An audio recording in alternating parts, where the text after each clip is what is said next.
Hungarian cabbage pancakes.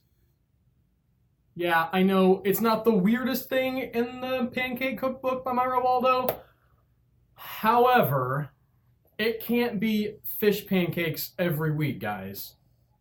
Sometimes we gotta take a break from that and explore other weirdness options. Now, what's weird about these pancakes?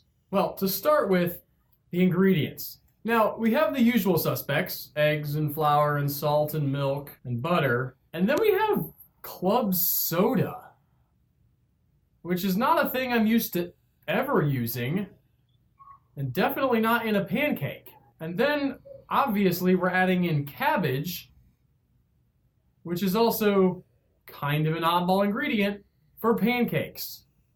I'm fine with cabbage on its own. I don't know how it's going to work in a pancake, but let's take a look and find out. Now, there's two parts to this recipe, and for the first part, we're going to start by separating egg whites from yolks.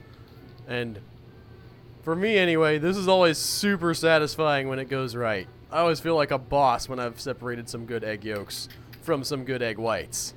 Next up, we're going to use my super ghetto sifting method to sift some flour into those egg yolks. And then we're going to add in the milk and the club soda.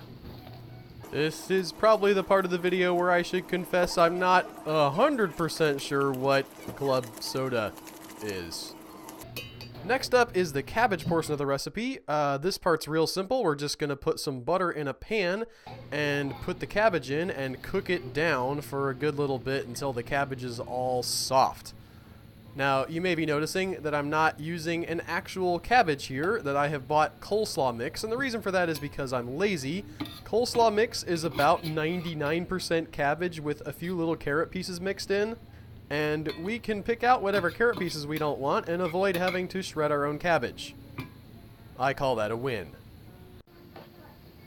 I do not know how the pancakes are going to taste, but this cabbage smells delicious. Now we're going to take our brown pancakes and add them to our batter. Mix that in real good. And then we're going to add it back to our pan, which has even more butter in it now, and spread it out as much as we possibly can. Now I will point out the Pancake cookbook made it sound like this batter was going to be very runny and spread to the edges of the pan. That was not my experience. And after that, it's pretty standard stuff. You're just going to brown them on both sides and do it again until you have enough pancakes. So we have several different textures here. This one kind of feels like a normal pancake. This one here is almost more of a potato chip consistency, and I have another one of a similar consistency here. I'm going to try both of these. I will tell you, these smell fine. They were cooked in butter, kind of a thin, sort of crunchy looking doodad, so I'm not expecting to barf or anything. It should be a relatively basic food experience, although one that I haven't tried before, and full disclosure, I burned a little bit on the bottom. That's on me, guys. Myra Waldo, you're off the hook for this one.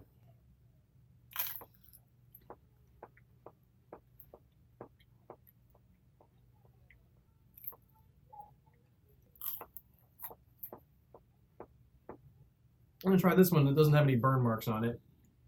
I had to go a little longer.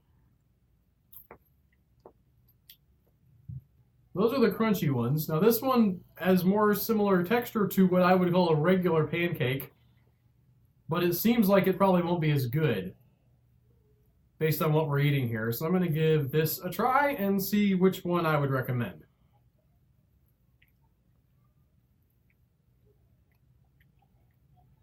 Okay, yeah, this isn't bad, but I would definitely stick with the crunchy ones here. These are just, I mean, I could just keep eating these, honestly.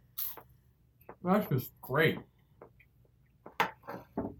The crunch is excellent. You can't taste the cabbage at all.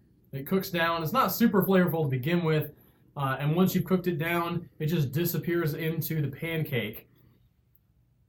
This is proof, if you needed more of it, that basically everything tastes great when you cook it in butter.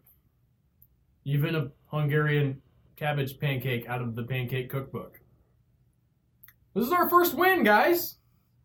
I don't even have a drink in here. That's how confident I felt about these pancakes, because smelling them as I was cooking them, I was like, this smells good. The cabbage smelled good as I was cooking it. The pancakes smelled good cooking in that butter. I think that this is a recipe that I could improve on. I don't know exactly where or if I went wrong, but it feels like that if I made this several more times, I could get even better at making these.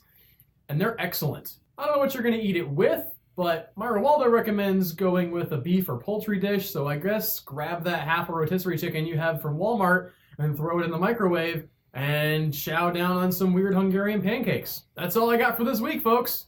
Sorry it wasn't terrible. We'll try again next time. Take care.